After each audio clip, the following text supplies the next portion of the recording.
It's a night late, but we absolutely are rolling. Hello, ladies and gentlemen. Welcome on in to episode number 6 of the Chasing the Racing podcast. It is Tuesday, November 12th, 2019. I am Kyle Young, for those of you who do not know who I am, here live with you on twitch.tv to talk to you about some racing that we have experienced throughout the past 8 days. News-related stuff, whatever it has to deal with in the racing world, we will talk about it here tonight. I want to thank everybody for tuning on in. Hope that you all have had a fantastic week and enjoyed some sort of racing entertainment since we last spoke. I do apologize if it inconveniences anybody for doing this a day later than what I usually do. I went down to the World Finals in Concord, North Carolina this past week. Decided to drive up yesterday instead of driving up Sunday so that way I could stay at my friend's place and watch the NASCAR race. Seeing that we're getting down towards the end of the year with NASCAR, I want to watch as many races as I can.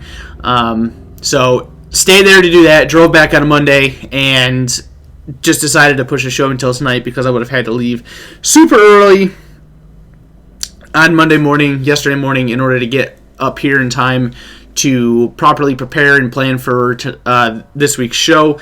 And it's a really good thing that I did because I didn't end up getting home until like 9:30 last night. So I'm very happy that I made this decision to do that. And we'll get back onto the regular schedule moving forward. It was just a 1 week thing. So look at it this way. You'll have 2 shows within a week's time because we'll be back on the air in 6 days. So take it for that. So as I had just mentioned, went down to the World Finals this past week. Fan-freaking-tastic weekend of racing.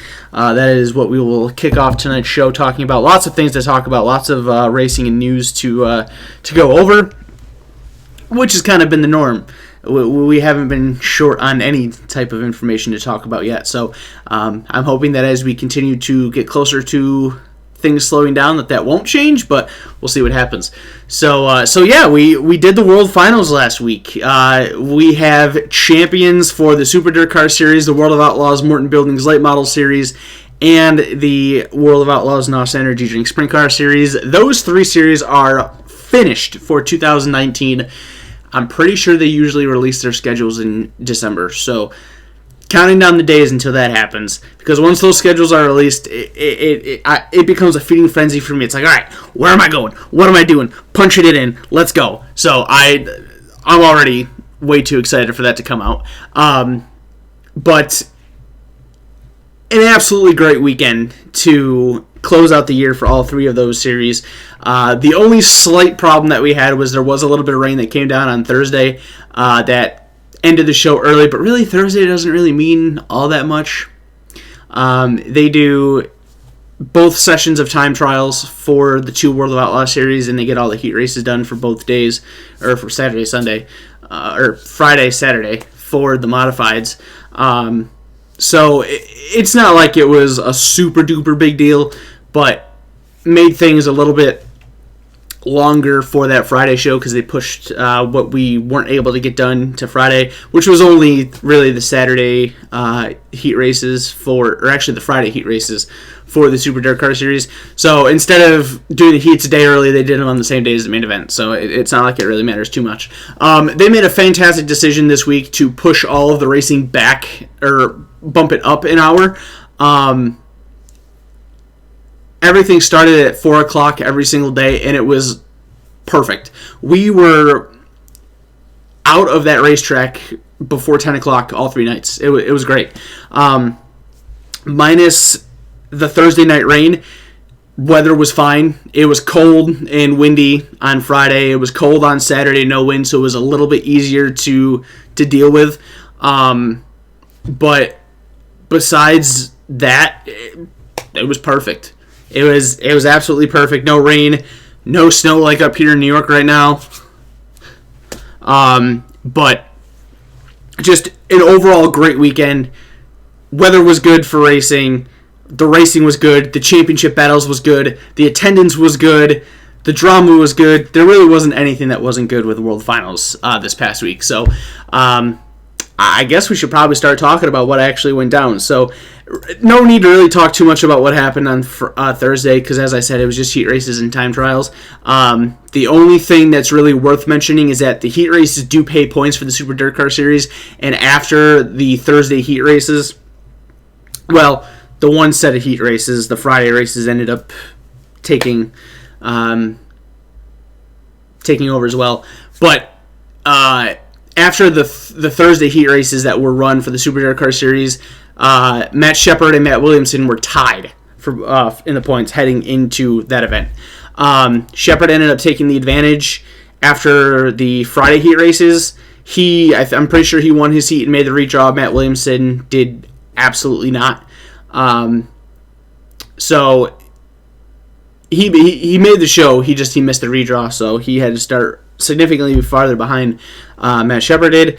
They ran the first features the first two, both nights, so that was pretty cool.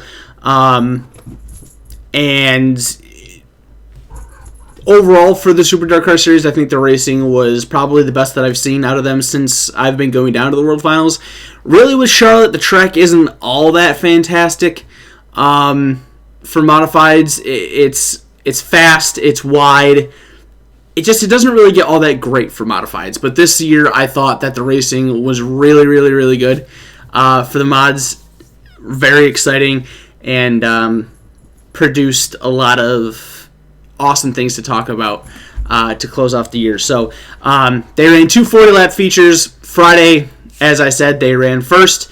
Matt Shepard went in with a slight advantage over Matt Williamson, and he found drama very, very early in that feature. Apparently, he had turned his right front brake off, as assuming a good portion of people did, because the track was extremely heavy, extremely fast. So he took the right front brake out. All he was using was rear brake. Forgot to turn it back on, and he nearly spun himself out in front of the entire field. So he got way too sideways in turn one, almost lost it, was able to save it after making some contact with Max McLaughlin. But a few laps later, he loses a freaking tire. Shepard loses a tire within the first 5 laps of the feature event, so he has to go to the pits to get it fixed, goes to the back of the field, and Matt Williamson is left up towards the front to continue to race without any issues. So right then and there, I'm immediately stoked. Shepard is at a massive disadvantage. I kind of thought and hoped that he was like broke, but he wasn't. He is at a massive disadvantage. Williamson is looking really good. Let's just hope everything goes the right way that it was supposed to. The race had some caution, so that allowed the field to bunch up and Shepard to capitalize off of that. He was able to recover decently enough for a good finish, but not enough for it to really make a difference in the overall grand scheme of things. So Billy Decker redrew the pole, as you guys should hopefully know at this point. That's my guy.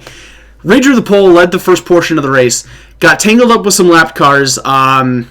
Gary Lindbergh had blown a tire heading into turn one, pushed up the racetrack, and Decker was closing in on those guys, or on him at that point when it happened. Kind of bunched up some of the lapped cars, bunched up Decker. Decker made contact with Billy Dunn in second place. They kept on going. The next caution afterwards, Billy Dunn had some issue, broke Dunn for the race. And then a few laps later, Billy Decker blows a left rear tire from the contact, goes to the back. So my heart shattered because I thought that was going to be a fantastic opportunity for him to finally go to Super Dirt Car Series victory lane in 2019. Didn't happen, went to the back. Terrible night for him. However, it was a very good night for Jimmy Phelps. Jimmy Phelps was able to take advantage of that, looked very strong after that had happened, and he went to victory lane for the first time in 2019 for the Super Dirt Car Series. It's been a very abnormal year for Jimmy Phelps. Usually seeing him win a lot of races, contend for championships. Didn't really do that most of this year. He won once weekly at Brewerton, and I think that may have been it for the entire year. But he found his way to victory lane for the first Super Dirt Car Series feature of the World Finals weekend. Eric Rudolph finished in second. Larry White was third. Pat Ward fourth. Matt Williamson trying to take over the points lead from Matt Shepard finished in 5th. Michael Maresca was 6th. Tim Fuller 7th. Danny Johnson 8th. Ryan Godown 9th. And Matt Shepard was able to recover for a 10th place finish. This would set up an 18-point difference in the points heading into Saturday's finale. Matt Williamson taking over that lead from Matt Shepard. And that meant that if Shepard were to win the race on Saturday, the absolute worst that Matt Williamson could have finished would have been 3rd. If Shepard wins, Williamson has to finish 3rd. He would have won the championship by 2 points had that happened. There's a 15-point difference between 1st and 3rd in the standings. Winning gets you 150. 3rd is 135. So that set the stage for Saturday. We'll get to Saturday here in a moment, but we're going to talk about the other Friday features before we do that. So that was your Friday feature for the Super Dirt Car Series. Up next was the World of Outlaws Morton Buildings Late Model Series event. They ran 2 50-lap features each night. Domination by the Scott Bloomquist team on Friday. They swept the top 2 positions in the results. Chris Madden coming home with a win. Scott Bloomquist came home in 2nd. Jonathan Davenport was 3rd. Chris Ferguson 4th. Kay Dillard in 5th. Brandon Shepard 6th. Shane Clanton 7th. Josh Richards in 8th. Kyle Hardy 9th. And Don O'Neill rounding out the top 10. The championship was already decided heading into the World Finals weekend. Brandon Shepard had already had it locked. There was still a lot of jockeying and points decision making to be made for the second through like 4th or 5th in the points. But championship was already locked up for Brandon Shepard.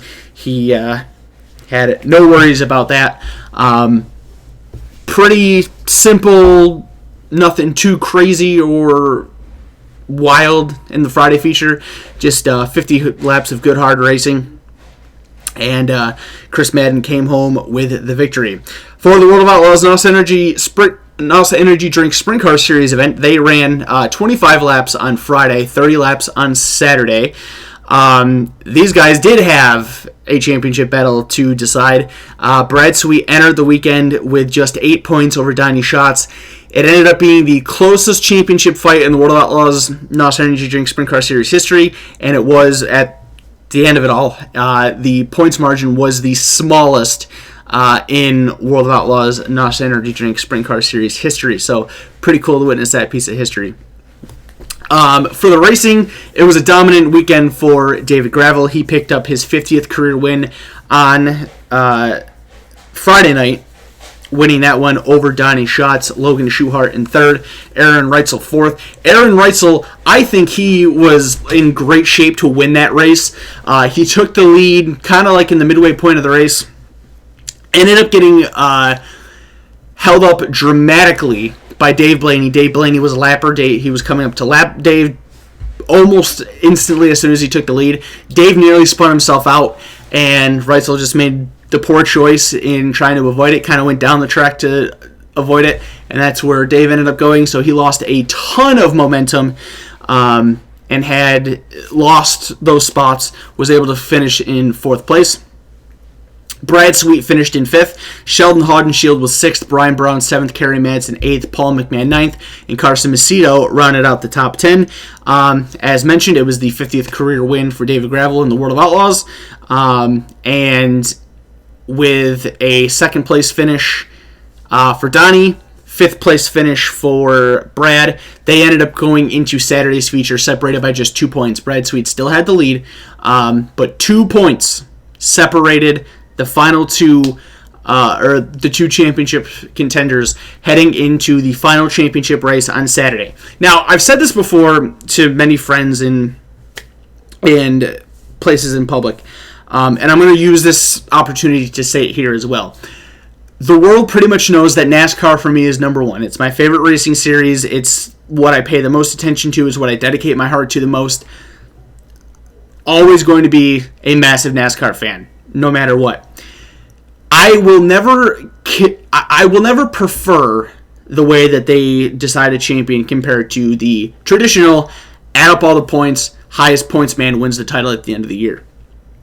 I've learned to accept it, I've learned to enjoy it, but I will never prefer it over the traditional route. Weekends like this past weekend with both the Super Dirt Car Series and the World of Outlaws NASA Energy Drink Sprint Car Series proves to you that you do still get excitement in the traditional style. 2 freaking points after 9 months of racing, however many races they end up running. I think World of Outlaws usually have like 90 some odd races on their schedule.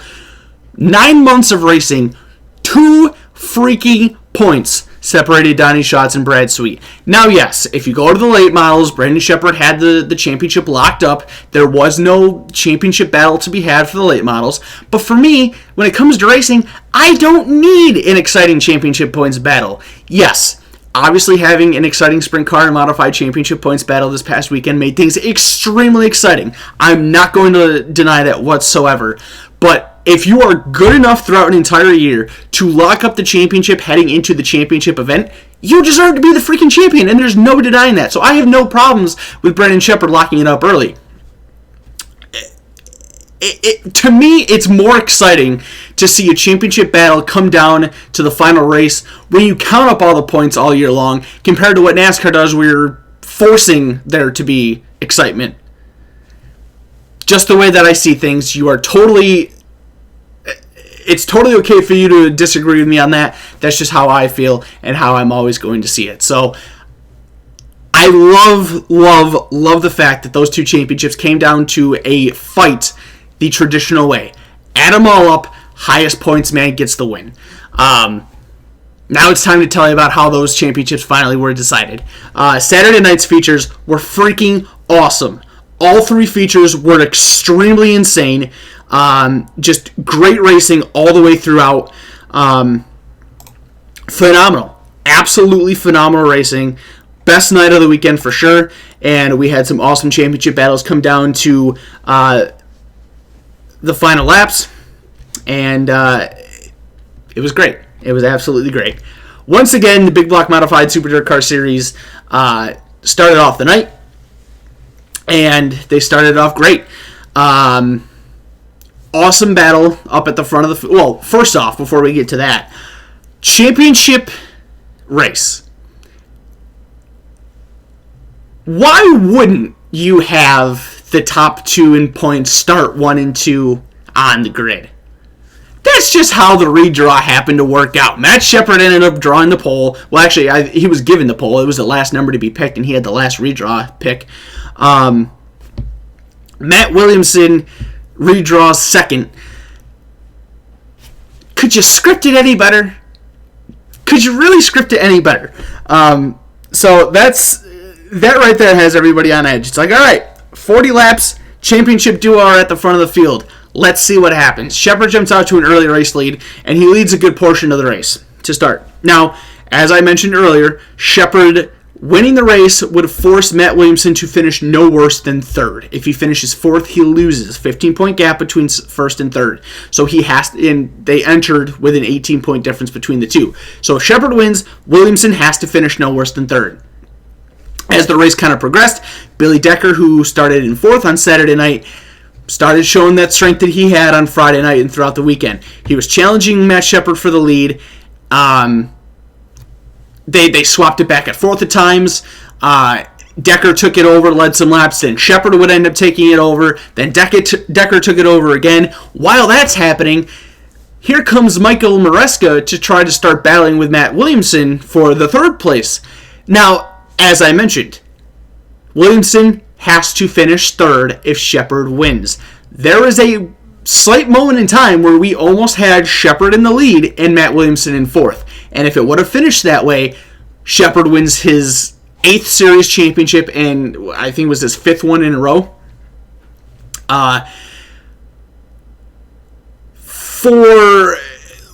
Now, Decker ends up taking the lead. Billy Decker takes the lead, starts driving away. So, of course, I get excited. Decker's my guy. He's leading the race. Williamson's looking good for the championship. Matt Williamson comes up and passes Matt Sheppard for second place. Drives away from him.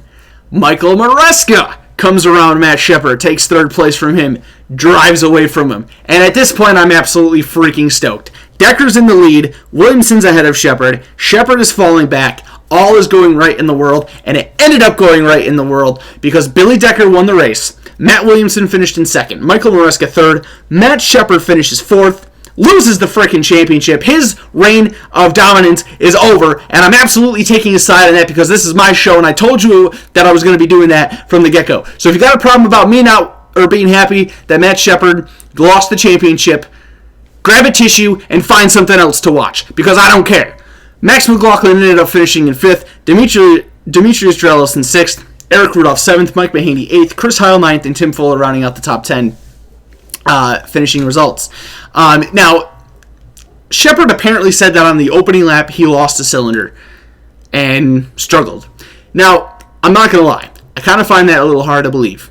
Now, I'm not saying that Shepard's a liar or whatever. Shepard is an extremely intelligent gentleman.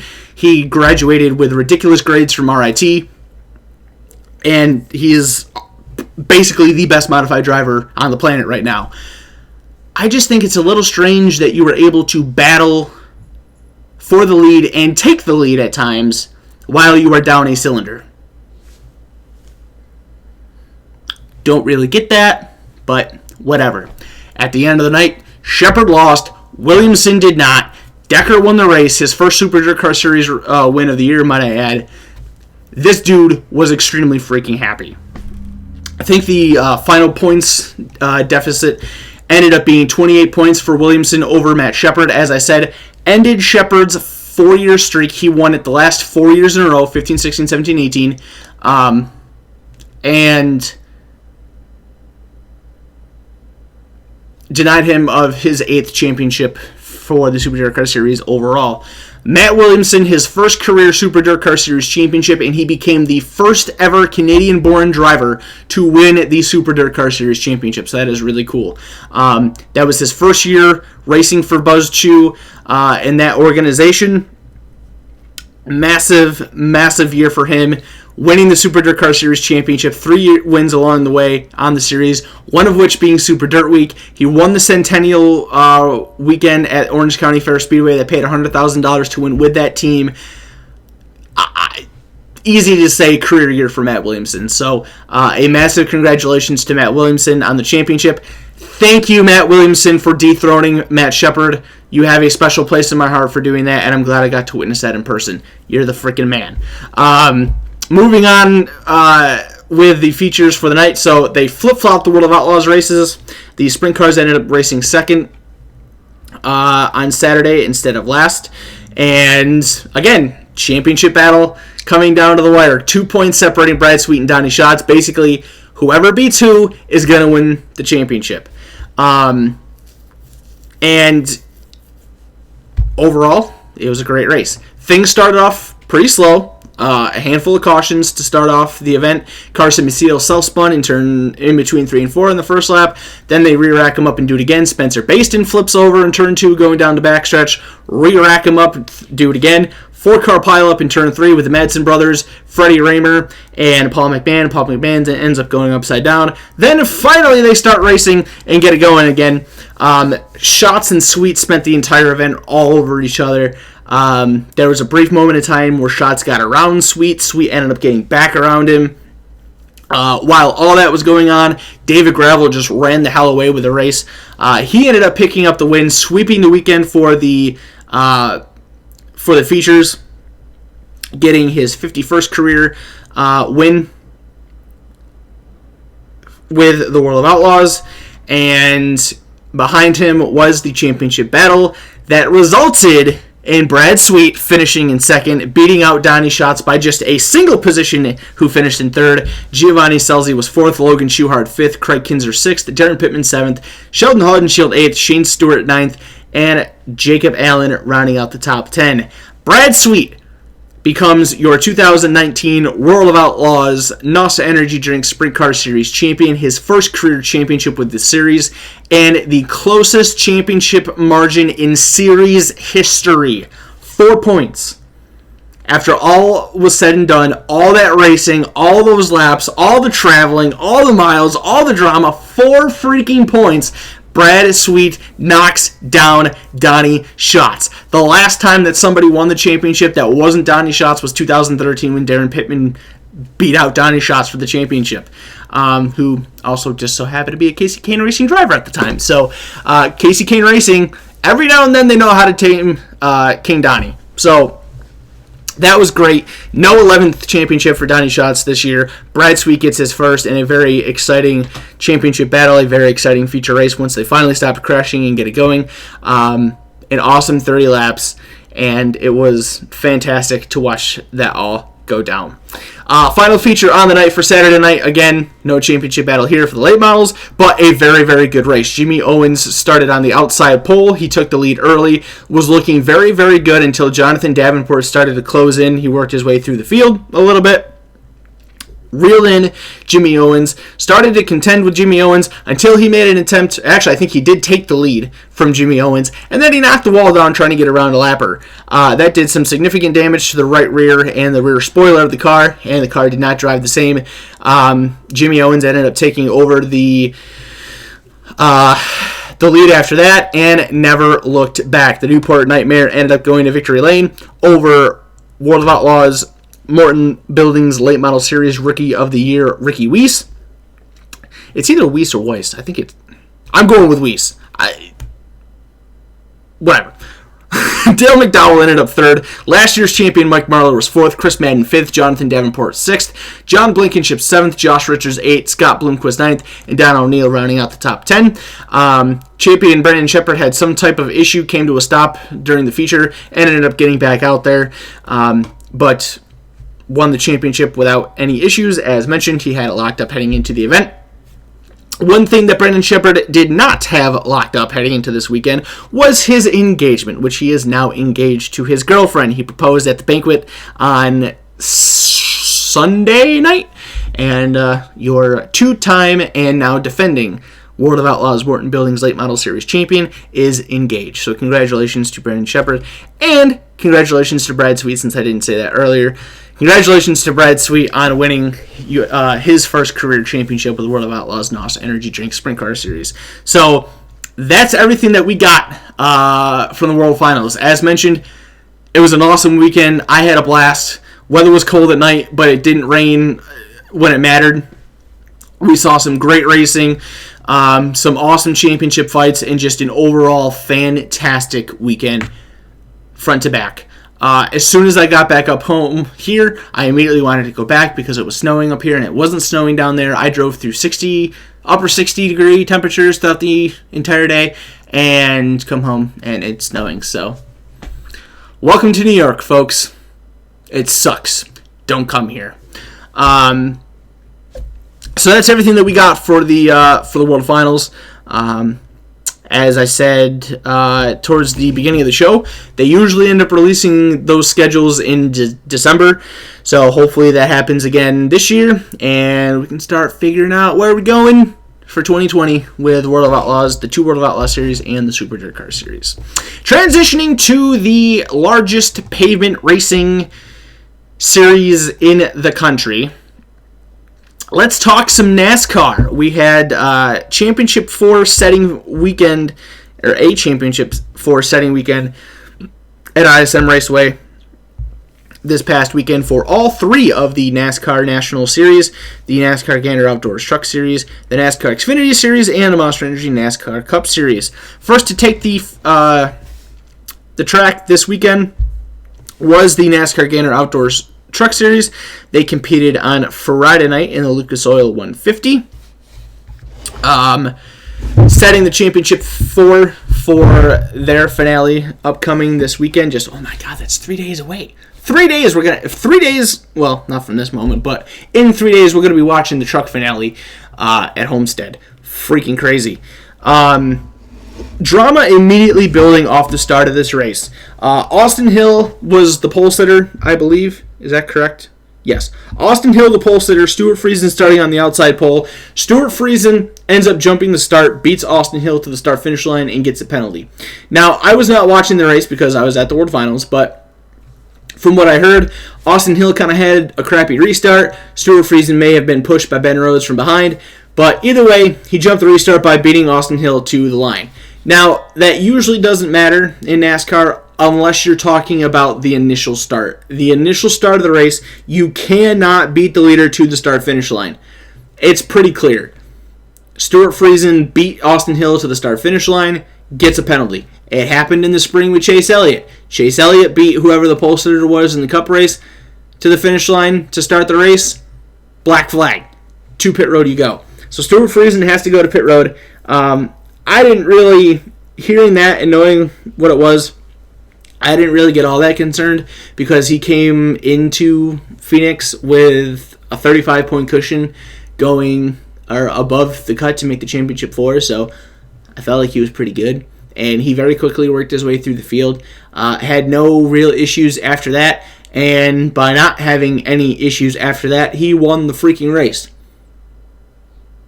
So piss in Stewart Friesen's Cheerios all you want. He's just going to eat them anyway. Worked his way through the field. Got the win. Now, from the start, I was kind of hoping that Stewart wouldn't win his first race at Eldora because I was afraid of like all of the, he's a dirt guy. He's supposed to win that race. That's not impressive. It ended up happening. You didn't really hear that, but I mean, I'm in an area where he races all the time, so you're probably not going to hear that from the locals. But Stewart Friesen gets the win. Glad to finally see him win on a pavement track in NASCAR. That is super awesome. The win locks him into the championship 4, even though his chances of making it were already really good. Brandon Jones finished in second. Chandler Smith finished in third.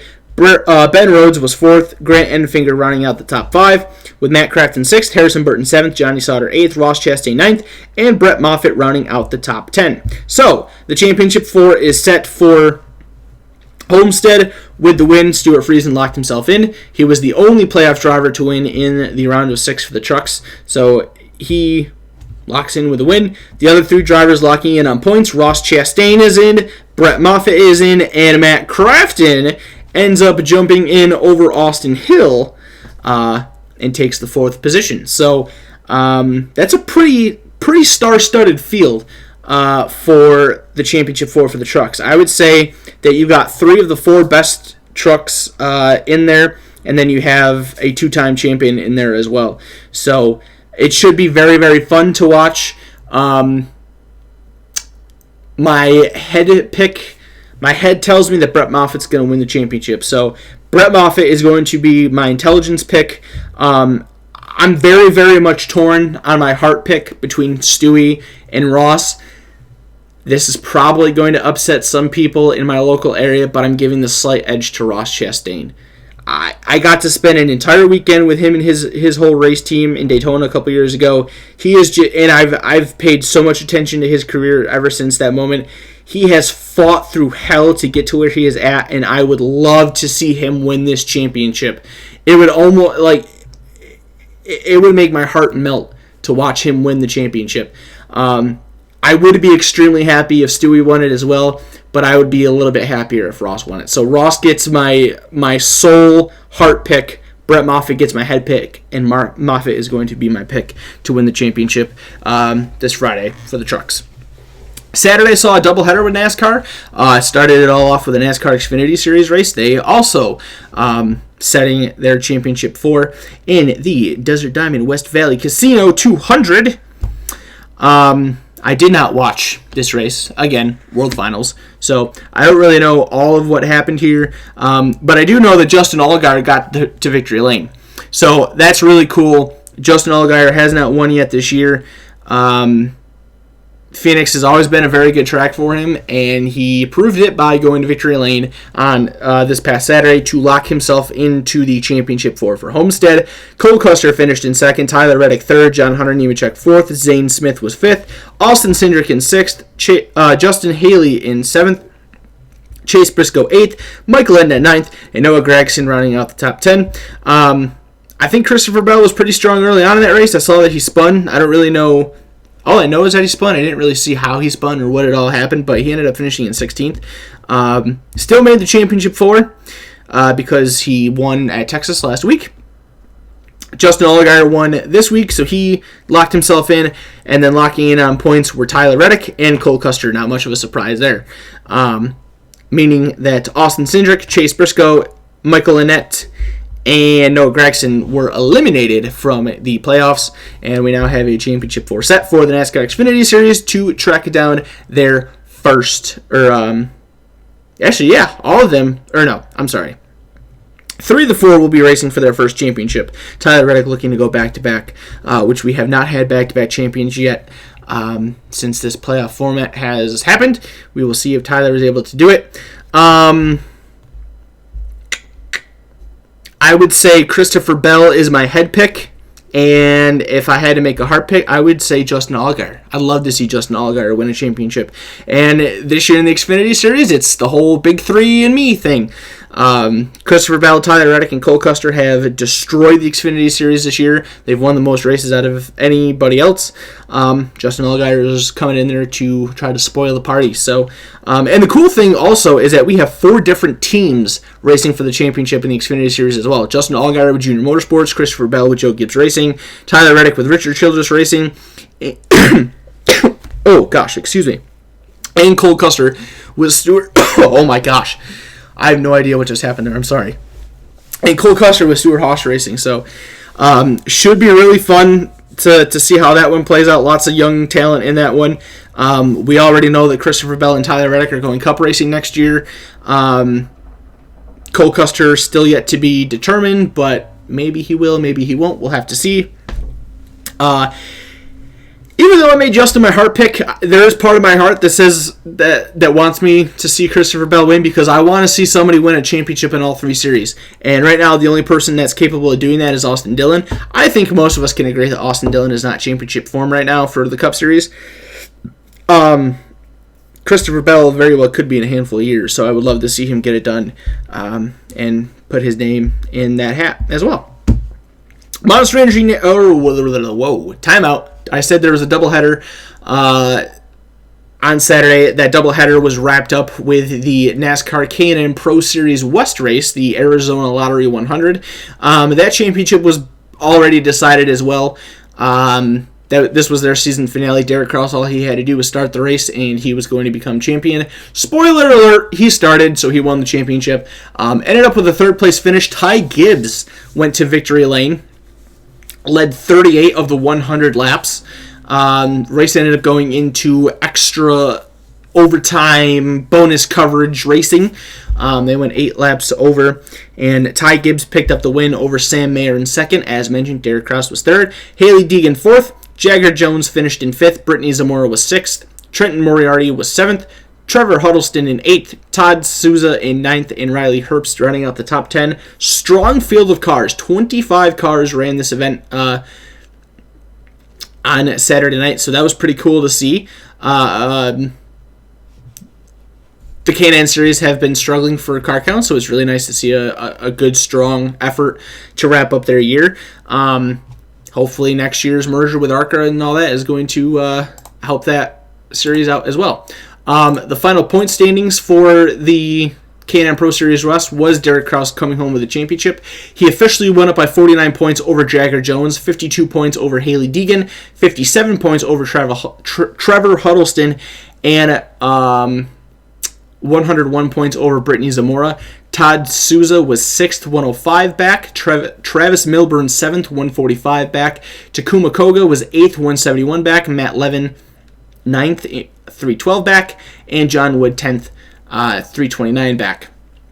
Those last 2 names, Levin and Wood, they only competed in 8 of the 14 races, so the top 8 ran all 14, so that was why there was such a big gap in the points there. So congratulations to Derek Kraus. He is a NASCAR champion, the winner of the 2019 NASCAR K&N Pro Series West Championship.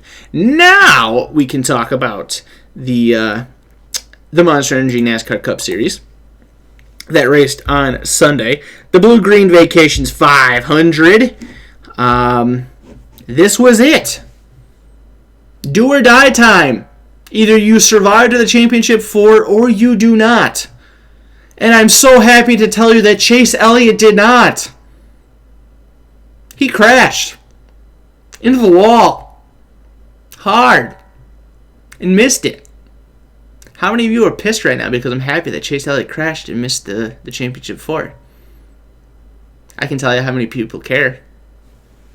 0. I don't care if you're mad. I really don't. That made my day. That made my day on Sunday. Ryan Blaney had a very legit chance at making it. Tried to pull some pit strategy, taking 2 tires towards the end of the race there on a late race caution. It didn't end up working. He was eliminated, but I'm proud of the effort. I didn't think he was going to make it to the round of 8, honestly. He just hasn't had a great year. Surprised me with an awesome-ass win at Talladega, put himself in, and he had a great round. I think he was top 10 in all the races, and had a legit shot to make the championship 4, so I can't really complain too much with Ryan Blaney's day.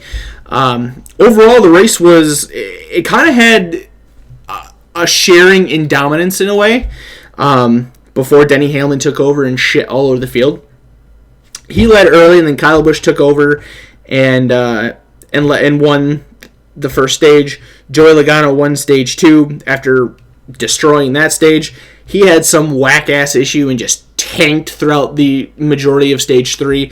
Ended up getting eliminated. Denny Hamlin, back to domination, led the majority of that stage. I think he led like 140 some odd laps, including like the last 60 something. Late race caution comes out, bunches everybody up. It was like a 3 or 4 lap battle to see who was going to get in, who was going to miss it. Denny had to win at that point because he did not have enough points throughout the stages to lose the race and still make it in. He held off Kyle Busch, who came in on 4 tires. He took 4 tires as well. Or no, he took 2 tires, I'm sorry. Denny came in and took 2 tires. He had a huge gap because there was a bunch of lap cars in between him and second place. Had a huge gap and took 2 tires. Blaney took 2 tires, and it ended up working out for him. They held off Kyle Busch, who was driving his ass off to try to get to Denny, even though he was his teammate and knew that if he won, Denny would have been out. He tried. It was pretty obvious that he was trying. Of course, there's all those people that are out there who's like, he got team orders. He intentionally let Denny win so that way he didn't eliminate his teammate. When. Kyle Busch could donate $5 million to pediatric cancer research, and he would still get shit all over. If he would have won that race, people would have been bitching that he wasn't a team player and he took his teammate's opportunity away and allowed somebody that wasn't in his team to qualify for the championship. Kyle Busch is basically damned if you do, damned if you don't. So, whatever. Haters are going to hate. Denny Hamlin wins the race. Kyle Busch finishes 2nd. Ryan Blaney 3rd. Kyle Larson 4th. Kevin Harvick 5th. Martin Truex Jr. finishes in 6th with Eric Jones 7th. Clint Bowyer 8th. Joey Logano 9th. And Brad Keselowski rounding out the top 10. I have to mention it just because I'm a hater. Chase Elliott dead last in 39th. He crashed out, backed it into the wall, and finished last. Bye, Chase. We'll see you in 2020. Championship 4. Heading into Homestead. Denny Hamlin with the win at ISM Raceway. Kevin Harvick with a win at Texas Motor Speedway. Martin Truex Jr. with a win at Martinsville Speedway. And Kyle Busch points his way in to be the 4th man to qualify. Joey Logano, Kyle Larson, Ryan Blaney, and Chase Elliott eliminated from the playoffs. And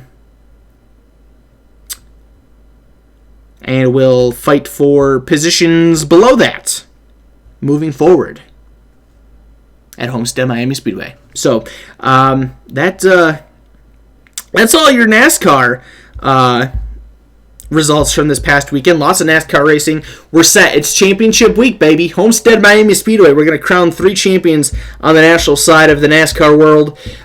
Trucks race on Friday night. Xfinity Series Saturday afternoon into Saturday night. And the Cup Series Sunday afternoon into Sunday night. Should be fun, should be exciting, should be great. I wish I was there, but I'm not. I'm broke. I can't go, so I'll have to miss out. I will never know what it's like to experience a Ford Championship weekend at Homestead Miami Speedway, but that's okay. I'll get to a NASCAR Championship sometime. Even if it means I have to travel all the way across the country to Phoenix, I will. I'll make it happen one day if I have to. All right. News, information, all sorts of stuff that happened this past week that did not involve anything that we talked about. We'll start it off keeping in the NASCAR world. Bubba Wallace opened his mouth and he got punished for it. Lots of criticism coming Bubba Wallace's way after his spin in Texas. Kyle Larson felt like he did it on purpose. It ruined Kyle's day. I think both Denny Hamlin and Kyle Busch also had some comments that were made about that. Bubba did the stupidest thing that you could do when it comes to stuff like that, and he admitted to it. There was an interview, I think it was Friday night at Phoenix, where he openly admitted to intentionally spinning out at Texas to bring out a caution. Yeah, you're not supposed to do that. If you are going to do those things, you don't admit to them. The last time somebody admitted to that, Dale Earnhardt Jr. at Bristol in the early 2000s, he got punished. And so did Bubba. Saturday morning news came out that NASCAR penalized Bubba Wallace for intentionally manipulating competition during the Texas race. He was fined $50,000 and docked 50 driver points. It was pretty funny because the reporter that was interviewing Bubba Wallace that did the video asked if he was worried about anything, and he's like, "Nah, I'm not worried, not until they do something," or something along the lines of that. Well, they done did something, Bubba. You should have kept your mouth shut. I like Bubba a lot. I'm a big Bubba Wallace supporter, but yeah, that wasn't smart, man. That was not smart. It's like, if you're going to do something on purpose that's in a negative manner, you don't admit to it. Whether you wrecked somebody, you brought out the caution, whatever it may be. If you're doing something in a negative light, you don't admit to it. Because when you admit to it, you get punished. Now, of course, you can get punished if you don't admit to it, like Matt Kenseth did when he intentionally wrecked Joey Logano a few years ago at Martinsville. But point being, you don't admit to it. So, Bubba admitted to it. He got penalized. So that's obviously losing 50 points. That's a massive, massive loss. So it's nice to see that NASCAR is doing something about the intentional cautions. I mean, it's kind of hard to enforce that stuff if people aren't admitting to it. But when you're admitting to or get an admission to something, how do you not do something? If somebody is giving you a $100 bill, how do you not take it? It's free money. This is free information. Of course you're going to call it if that happens. So Bubba's mouth got him in trouble. $50,000 and 50 points gone out of Bubba Wallace. Riley Herbst will be joining Joe Gibbs Racing in 2020 for the entire Xfinity Series schedule. Riley will pilot the number 18 Toyota that Joe Gibbs Racing owns in the NASCAR Xfinity Series, joining Harrison Burton and Brennan Jones as teammates. This was kind of surprising to me, but at the same time, I guess it really shouldn't be. Joe Gibbs Racing going to be a young team moving forward, as you have two drivers competing for the Rookie of the Year honors, and Brandon Jones coming back for his third year, but he's still a young guy. Herbst has yet to land a full-time ride in any NASCAR-sanctioned national series. He's raced in both the Truck Series and the Xfinity Series with some success, but now 2020 will be his first year racing full-time in the Xfinity Series, and this is going to be the first time in a while that 18 car has found a full-time driver. Usually that's kind of like Joe Gibbs' All-Star car. I kind of said that a few weeks ago on one of these shows, and now it has a full-time driver. So if, well, I should say when Kyle Busch does his Xfinity Series racing next year and whoever else, they'll have to use a different car, which I think Joe Gibbs still has, like the 54 car, or there was another number that I'd seen people talk about, so Joe Gibbs Racing, 3 full-time entries in the 2020 Xfinity Series, with Christopher Bell, Tyler Reddick, and hopefully Cole Custer moving up. I think the Xfinity Series will be pretty fun to watch next year, having a fresh slate of competition to compete. Reddick, Bell, and Custer have dominated that series this season, taking up a lot of wins. So it'll be really fun to see who wins and who's going to be hot in 2020 with the Xfinity Series. So I'm definitely looking forward to that. Other news with drivers signing rides and making moves for 2020. Austin Hill announced this past week that he is going to stay in the number 16 United Rentals Toyota Tundra for Hattori Racing Enterprises in 2020. Austin Hill has 3 wins this year, including the season opener at Daytona. He was just eliminated from the playoffs this past week at ISM Raceway. He will not be a part of the Championship 4, but this is his first full-time season in the trucks. Very, very solid performance this year. I would assume he's going to win the Rookie of the Year fight. I think he's... I don't know. I could be wrong. Does it show rookie point? No. Owner? No, it probably doesn't. I'm not entirely sure about that, but I know this is his first full-time season, so if he doesn't have it locked up, he's probably racing Tyler Ankrum for it. But don't quote me on any of that because I'm not sure. All that I am sure of is that he will be racing for Hattori Racing Enterprises in 2020.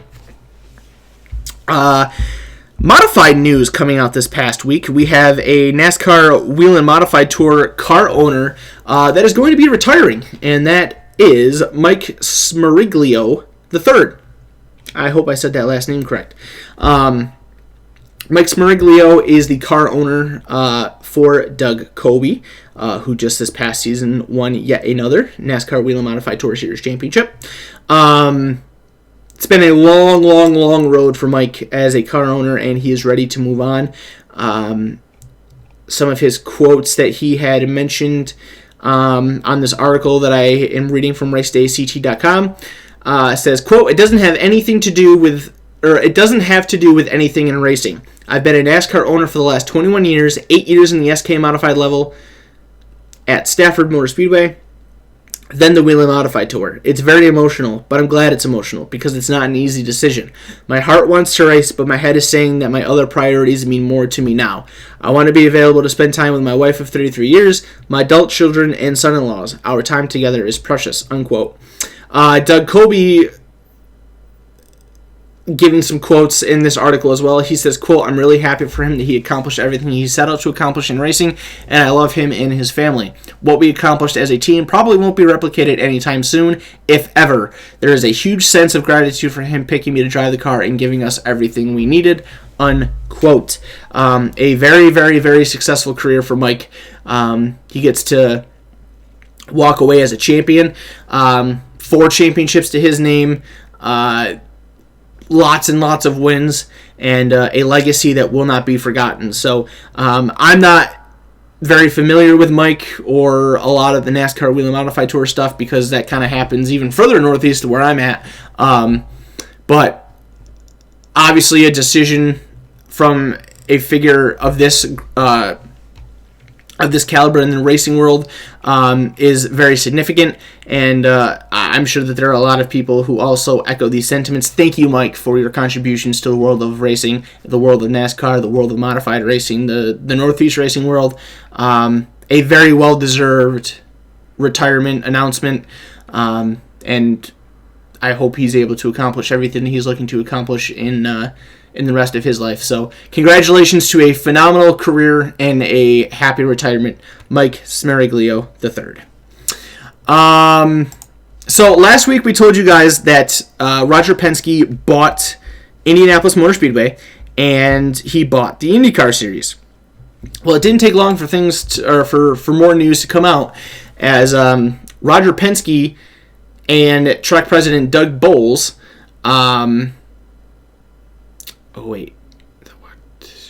let's see. They made an announcement, or they didn't really make an announcement, but there have been talks now that there's a possibility that Indianapolis Motor Speedway could see lights. Kind of makes you wonder what that could possibly mean for the future, for events of sorts. I think really the only thing that they race at night now is the little BC39 event at the dirt track that's in the infield, but you don't really need lights for the whole track there. You just need that little... they simply... I literally just said that from the article. They just light up the racetrack.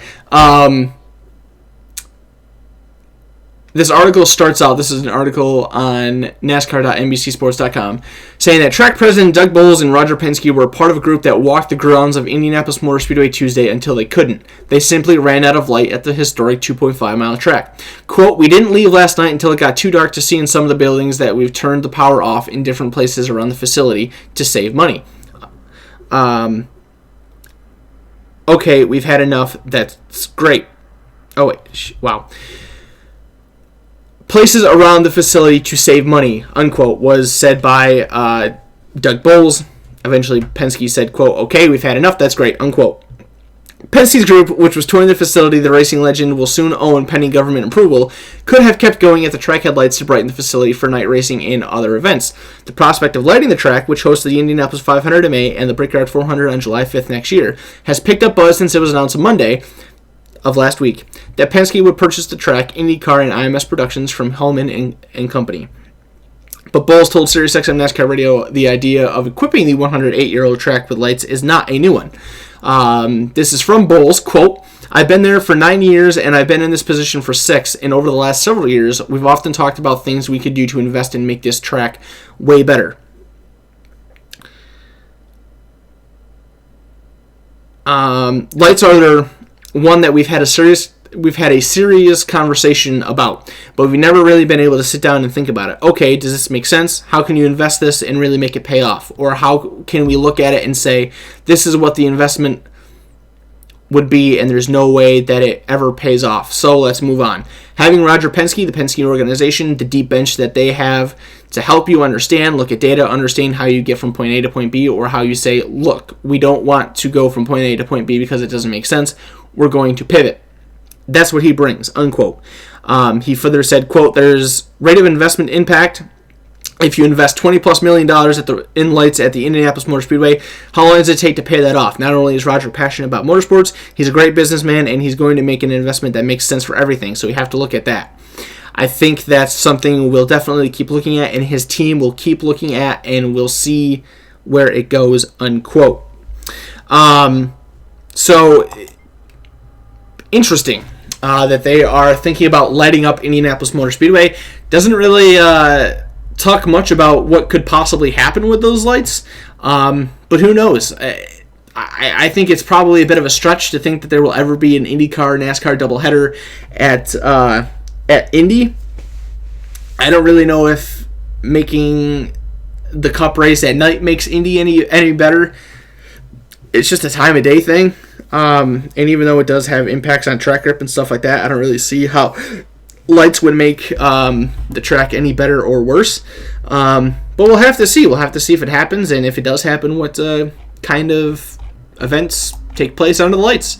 It'll be a fun story to follow, see what happens as, with everything, now that Penske's taken over, what happens with Indianapolis Motor Speedway and what that all becomes. The ARCA Menard Series East now has a 2020 schedule that has been released this past week. Yeah. ARCA Menard Series East, as mentioned, going to be part of the ARCA/K&N Pro Series merger. The 2020 ARCA Menard Series East schedule looks like this. The season will kick off Monday, February 10th at the New Smyrna Speedway in New Smyrna Beach, Florida, and then they will spend some time off, head to Five Flags Speedway in Pensacola, Florida on Saturday, March 14th. Saturday, April 4th, they will race at Bristol Motor Speedway. Then May 16th, they race at Toledo Speedway. July 25th at Berlin Raceway. The penultimate event of the season will be August 21st at Dover International Speedway, and then the championship will be crowned on Saturday, September 12th at the New Hampshire Motor Speedway in Loudon, New Hampshire. So that is 2, 4, 6, 7 races for the ARCA Menard Series E schedule. The ARCA 2020 ARCA Showdown schedule is also listed here. I'm pretty sure that we went over this when the full ARCA schedule was listed, so I won't bombard you with that again. But yeah, we now have dates for the ARCA Menard Series East 2020 schedule. No word on the West schedule yet, but things are starting to come together. with that merger and with those new series. I'm looking forward to seeing how that all goes. I think that I will probably make that trip there to New Smyrna Beach for the first event at New Smyrna Speedway. I'll be down in Florida for all the racing going on down there, so why not check it out, see what the car count looks like and what the event is going to pull in. And it's really my best shot at going to a race being up here in New York. The only other two there's three really. I could go to Toledo, Dover, or New Hampshire. Just have to see how my year goes. But seeing that I'll be right down in the heart of where that's going to start, might as well go to it. So 2020 ARCA Menard Series East schedule is out. The 2020 ARCA Showdown schedule is out. And the full 2020 ARCA Menard Series schedule is also out as well. If you have not already seen that. We will continue with schedule announcements because the NASCAR Whelen Modified Tour Series announced their schedule this past week as well for 2020. Some new events, some new racetracks. This should be a pretty exciting schedule, a pretty good year for racing for the NASCAR Whelen Modified Tour. It all kicks off Saturday, March 21st at the South Boston Speedway. Then they go to Thompson Speedway Motorsports Park on April 5th, April 26th at the Stafford Motor Speedway. Martinsville Speedway returns to the schedule on Friday, May 8th. A new venue in Jennerstown Speedway on May 23rd, Seekonk Speedway June 6th, Riverhead Raceway June 20th, Wall Stadium Speedway July 11th, New Hampshire Motor Speedway July 18th, Iowa Speedway for the very first time on July 31st, the big event that everybody's talking about and has been talking about for a long time. Back to Stafford Motor Speedway on August 7th, Thompson Speedway Motorsports Park once again on August 19th, the Oswego Speedway, about 20 minutes away from me, on September 5th, New Hampshire Motor Speedway September 12th, Riverhead Raceway September 19th, Stafford Motor Speedway September 20th, and the season finale will be at Thompson Speedway Motorsports Park on Sunday, October 11th. So I know a lot of people up in the Northeast very excited for this year's for next year's schedule and series. Should be fun. Some great events to look forward to, and just in general, racing to look forward to. You can't complain about that at all. So a very, very odd announcement was made this past week about a new challenge that is going to happen. It's called the Indy Autonomous Challenge. It's going to happen October 23rd, 2021. So it's way in the future. But it was announced this past week. It's extremely strange and definitely worth mentioning. This is an article that comes from Racer.com. Says the birthplace of motorsports innovation soon will be home to a historic trailblazing and driverless competition. Yeah, driverless competition. Indianapolis Motor Speedway and Energy Systems Network have announced a 2-year, $1 million prize competition that will culminate in a head-to-head high-speed autonomous vehicle race October 23rd, 2021 around the Speedway's famed 2.5-mile oval, the Indianapolis Motor Speedway. The Indy Autonomous Challenge is a competition among universities to create software that enables self-driving Indy Lights race cars to compete in a head-to-head race on the IMS track. The development of such software can help speed the commercialization of full autonomous vehicles and enhance existing advanced driver assistance systems in people-driven cars. These technologies help drivers remain in control and avoid accidents by prompting awareness and improving accuracy. The challenge builds upon the success and impact of the DARPA Grand Challenge, the 2004-2005 Defense Research Initiative that helped create the modern autonomous vehicle industry, as well as IMS's roots dating back to 1909 as a proving ground for the nascent automotive industry.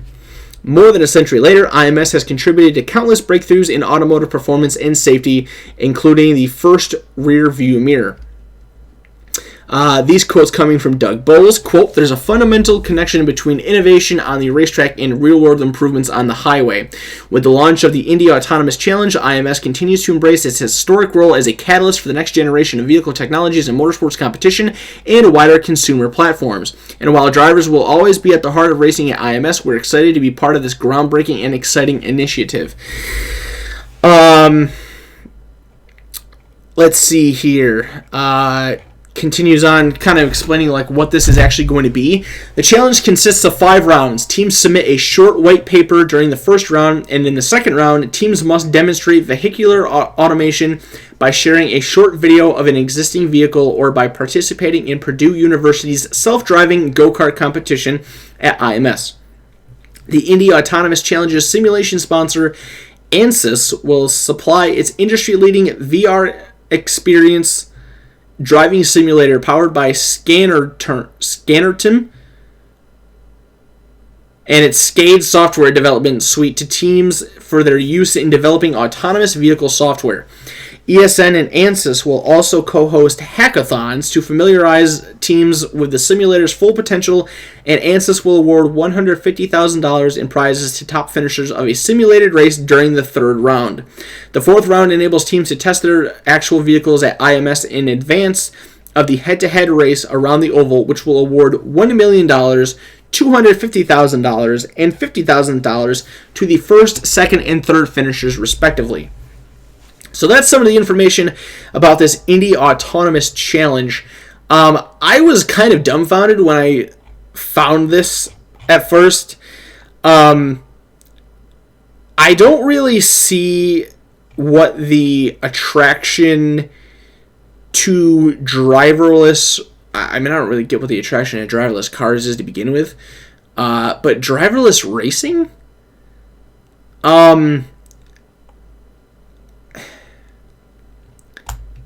I guess we'll see what happens. But that's just weird. They're going to develop race cars that are going to drive by themselves and race by themselves. Like, a big fundamental to what makes racing so good is the race car driver. How do you get a good race without a driver? How do you develop a race car to race exciting races without a driver? I don't know. If they have a broadcast of this race, I'm absolutely going to tune in because I kind of want to see what it looks like. But I kind of feel like there's going to be a lot of people that are just going to want to see a bunch of race cars crash each other. I mean, people want to see that happen already, but without a driver and no people to be hurt or killed, could ramp that up a bit. So I guess that'll be interesting to follow. But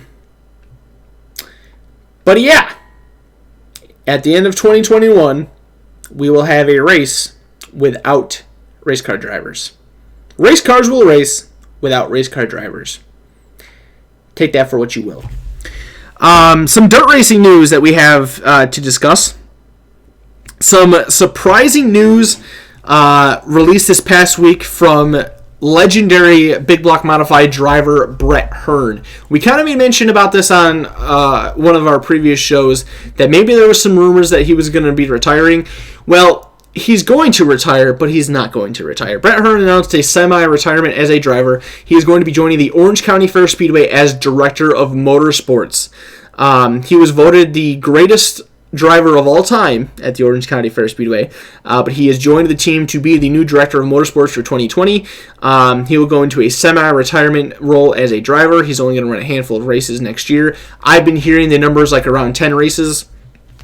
Nothing that I know of that is confirmed as of yet, but very, very surprising to hear that, yeah, Brett Hearn is actually going to start stepping away from racing.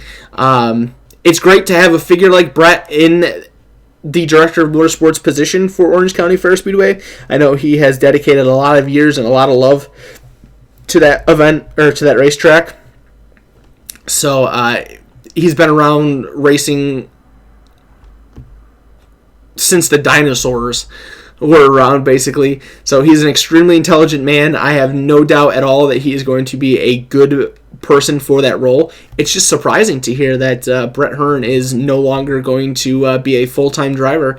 He's going to take over something else and start winding his racing career down a little bit. So I wish Brett nothing but the best with this new role for 2020. It'll be fun to see how he does with it, and it'll be fun to see what races he decides to do now that he's thinking of stepping back compared to being a full-time race car driver. So, interesting news in the Northeast Dirt Modified world coming out this past week. World of Outlaws news. We've got a driver announcement to make. Darren Pittman is going to continue to race in the World of Outlaws NOS Energy Drink Sprint Car Series next year, and he will do that with Roth Motorsports, the team that he is racing with this year.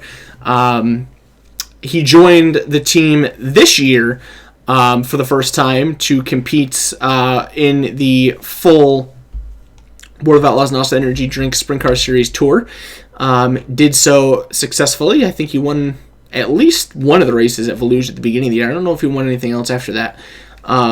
Well, it says right here, Pittman and Roth Motorsports opened the year by sweeping through Florida and claiming the Dirt Car Nationals title.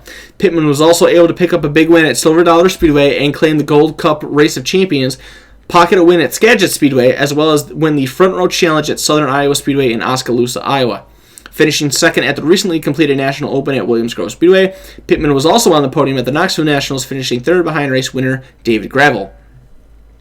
Brent Ventura will continue leading the team as crew chief, and Scott Vogelsong will also be back with the Roth Motorsports team in the pit area. Quotes from Pittman, he said, quote, "I am extremely grateful that Dennis and Teresa Roth are giving us another year to build on what we built and accomplished in 2019. I'm very optimistic that we can continue to improve and be more consistent in what will be our second year together. We have a great team with Brent Ventura and Scott Vogelsong, and I am looking forward to trying to end our season with a win this week in Charlotte, North Carolina." Spoiler alert, they didn't. I don't know why I said spoiler alert. I already told you that he didn't.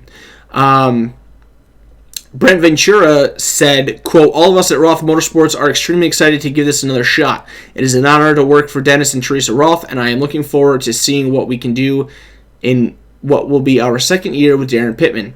Scott Vogelsong has worked hard for our team, and I look forward to continuing to work with him and making improvements for an even more successful 2020 season," unquote. So nothing too out of the ordinary there as far as what all parties involved had to say. But nice to hear that Darren Pittman is going to continue racing in the World of Outlaws, and he will be doing that with Roth Motorsports in 2020.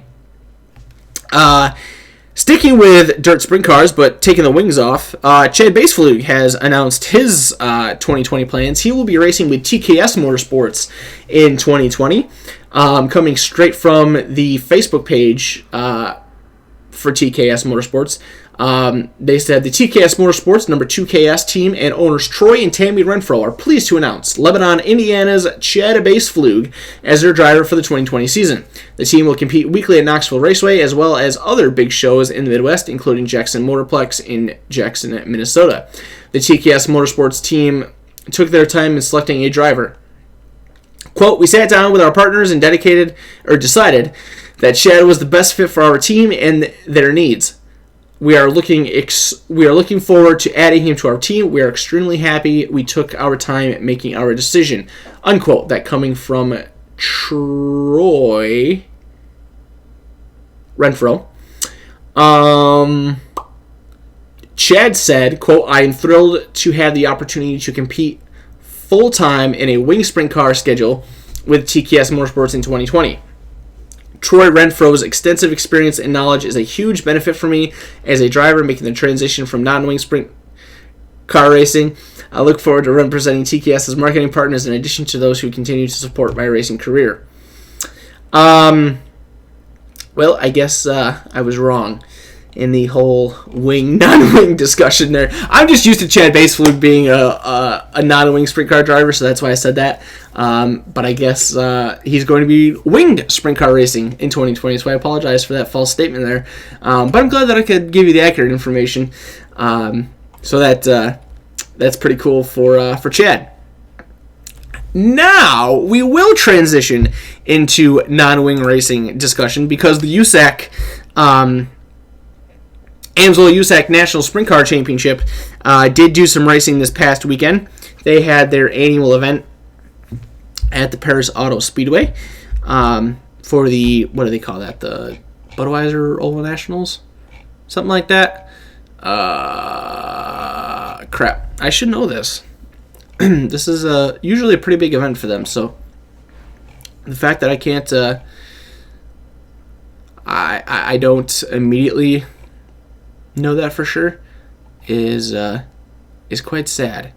They post a lot of stuff on their Facebook page, so trying to scroll through this and make sure that I'm getting this correct. Well, it just says Oval Nationals right there at least. Yes, it was right. I'm right. Budweiser Oval Nationals presented by All Coast Construction at the Paris Auto Speedway. Those guys competed in 3 feature events this past week. That was night number. Okay. Yep. All right. So 3 events. Night number 1, they ran Thursday, Friday, Saturday, I believe. That sounds right. Thursday, Friday, Saturday out of the Paris Auto Speedway. Night number 1 was won by Brady Bacon. Started on the pole, got the win.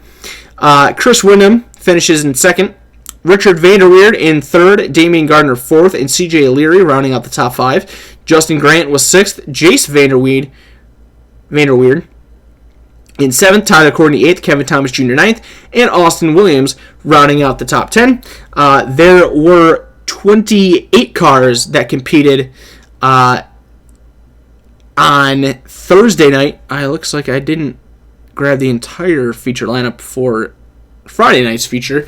But either way, the Friday night feature event was also won by Brady Bacon, so he takes 2 of the 3 features. Started 3rd on Friday, got the win. Justin Grant finishes in 2nd. Tyler Courtney was 3rd. Chase Stockton 4th. Austin Williams 5th. Logan Seavey 6th. Kevin Thomas Jr. 7th. Richard Vanderweerd in 8th. Obud Keating. I literally just read his number as part of his name. Wow, I'm a loser. Bud Keating finished in 9th, and CJ Leary rounding out the top 10. I have at least 22 cars listed on this photo that I took from the Facebook page, but I don't believe that's all that competed on Friday night, because it does look like it goes further. And then Saturday night, the finale for the Budweiser Oval Nationals went to CJ Leary. Started on the pole, got the win. Chris Windom finished in 2nd. Damian Gardner 3rd. Chase Stockton 4th. Tyler Courtney 5th. Kevin Thomas Jr. 6th. Jake Swanson 7th. Austin Williams 8th. Richard Vanderweerd 9th. And Bud Keating rounded out the top 10. On Saturday, they had at least 23 cars compete. Again, didn't take the entire feature lineup photo. I would love to tell you guys what the point standings look like. Oh, I can tell you what the point standings look like. Look at that. Before the show, the website was not coming up, but now it is. So let's pull up the National Points Championship as they head into their next event this upcoming weekend at the Arizona Speedway in Santan Valley, Arizona. Both the sprint cars and the midgets will be competing the 15th and the 16th, so that is this Friday and Saturday. Point standings heading into that event. You have CJ Leary up at the top with 2,192 points. Tyler Courtney is 2nd with 2,148.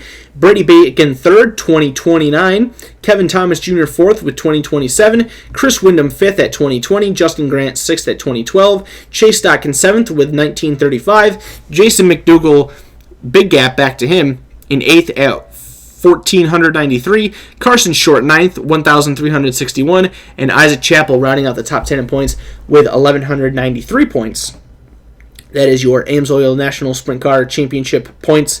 With the midgets, with them racing this weekend as well, Tyler Courtney is up on top of the point standings there with 1,718 points. Chris Windom 2nd, 1,564. Logan Seavey 3rd, 1,534. Kevin Thomas Jr. 4th, 1,478.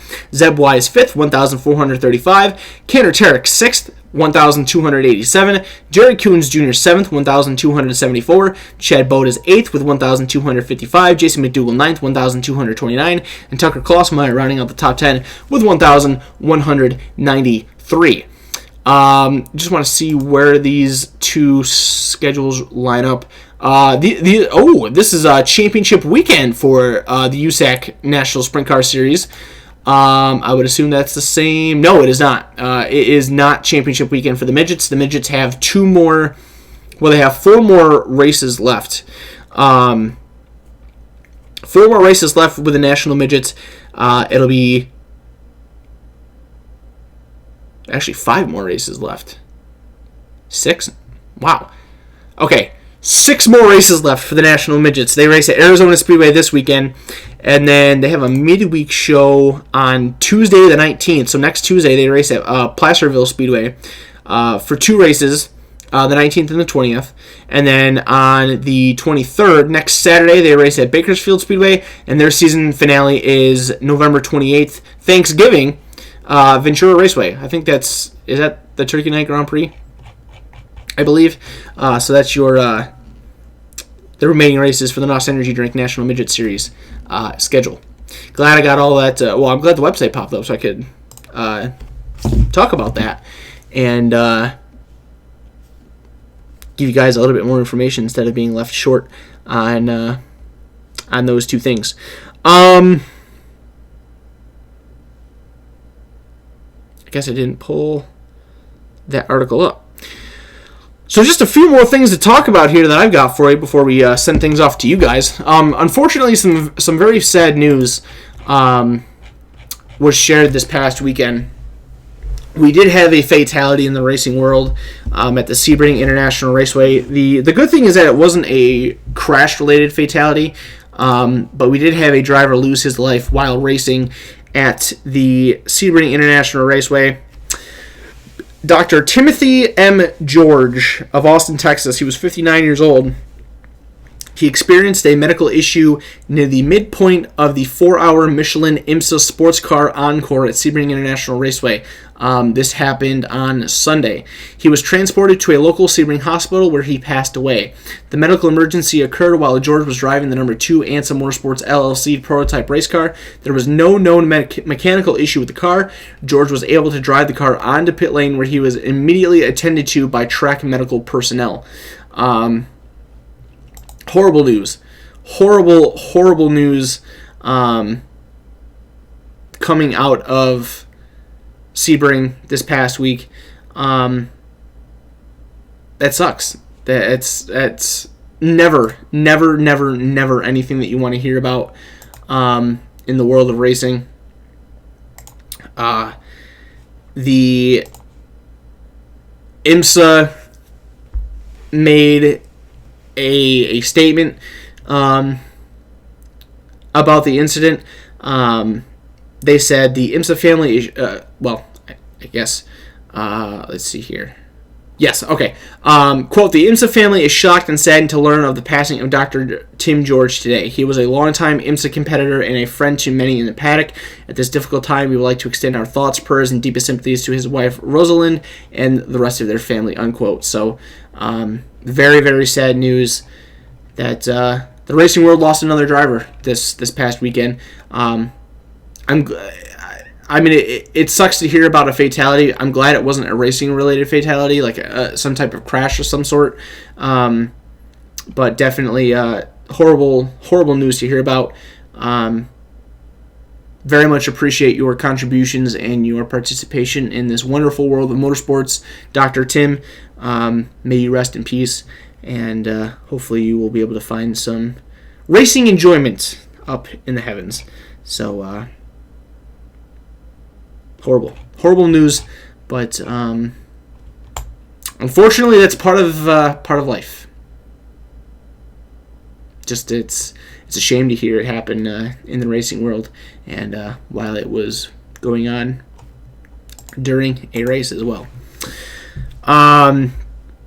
Schedule updates for the Extreme Dirt Car Series.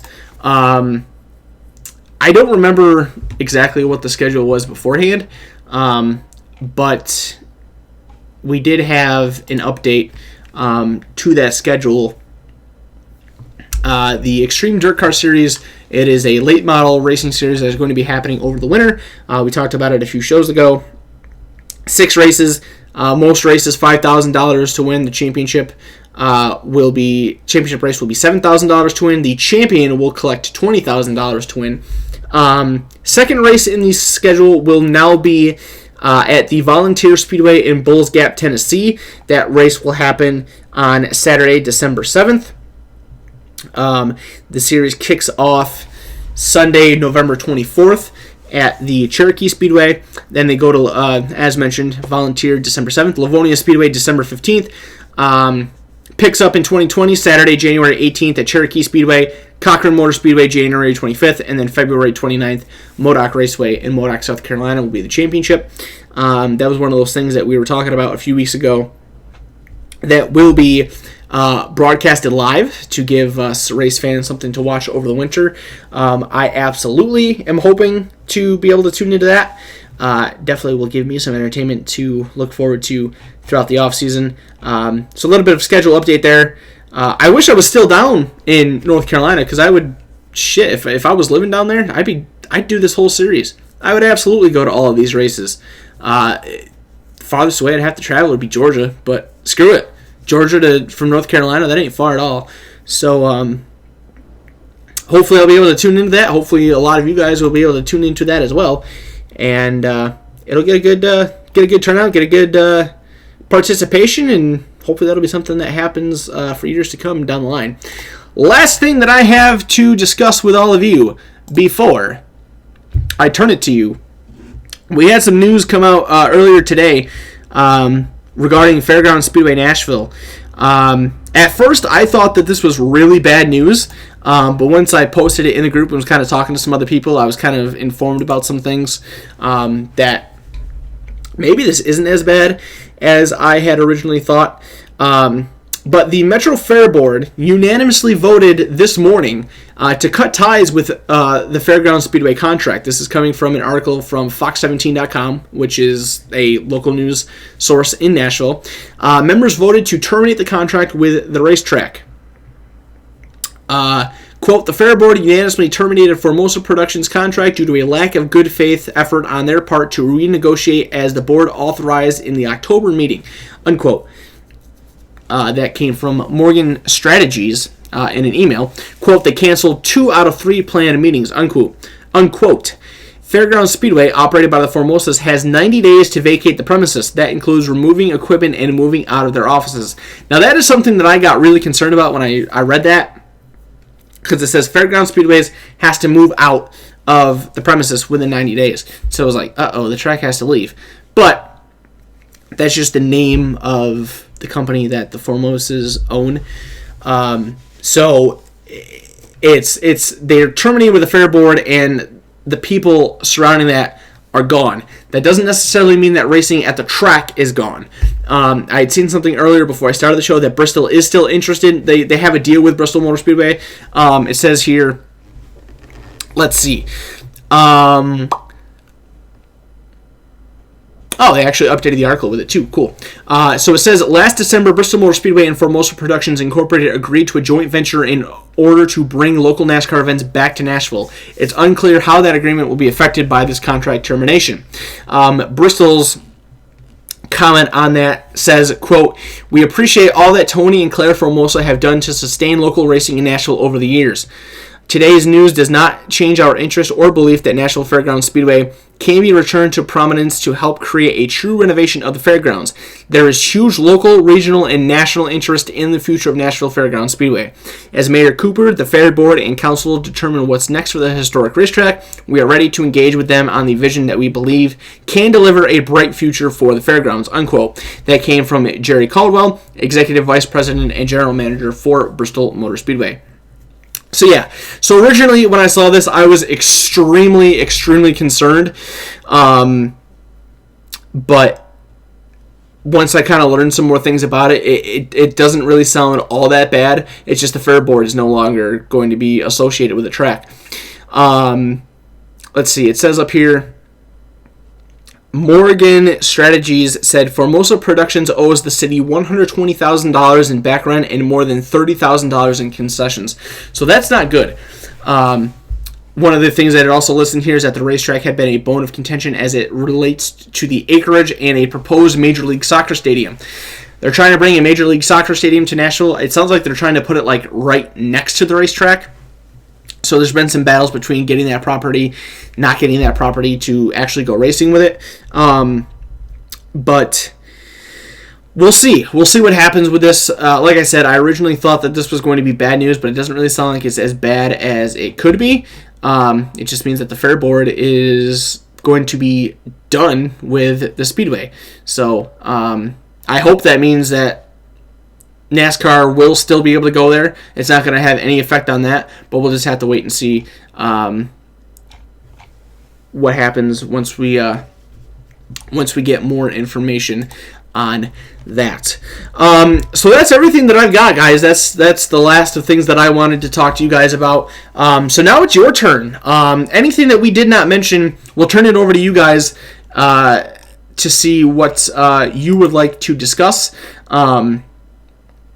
Anything that I did not mention here on tonight's show, any questions that you have for me, your racing plans for this upcoming weekend, whatever it is, whatever it may be, now is your time to shine. I can tell you that I am not going to be doing anything this upcoming week. I don't have any racing plans. Originally, I was going to try to go to a race at Baps Motor Speedway in York Haven, Pennsylvania. But I need to work. I don't really have the money to do that after my World Finals trip, so it'll probably be a working weekend for me. I'm hoping that maybe I can come up with some extra funding to do some pay-per-view broadcasting, race watching. There's some racing going on Speed Shift TV this weekend that I might try to watch. Obviously USAX Racing, so Flow Racing will have those races. But I don't see myself going forward with any in-person race chasing this week due to funding. Trauma Junkie 169. You picked your truck champion and Xfinity champion, but I didn't hear a pick for Monster Cup since your Chase and Blaney picks are both a flop. You are absolutely correct. I did not say anything about a Cup champion. So I did mention trucks and Xfinity. My head pick for trucks is Brett Moffitt. My heart pick is Ross Chastain, with Stuart Friesen coming at a very, very close second. Head pick for Xfinity Series is Christopher Bell. My heart pick is Justin Allgaier. And for the Cup Series, my head says it'll either be Denny Hamlin or Martin Truex Jr. I really just don't see Kyle Busch or Kevin Harvick winning it. My heart says Denny Hamlin. I really want to see Denny Hamlin win the championship this year. He has had such a good year. He has never won a championship before, and I just feel like this is his time. I feel like this is his time to shine to win the championship. It's hard for me to want to say that that's my head pick, because maybe it makes me look like, well, you're just using your head or your heart to make your decision for your head pick. But it's a toss-up between Truex and Hamlin. It's so I want to lead towards Denny. I really want to lead towards Denny on both, just because I feel like it's his year.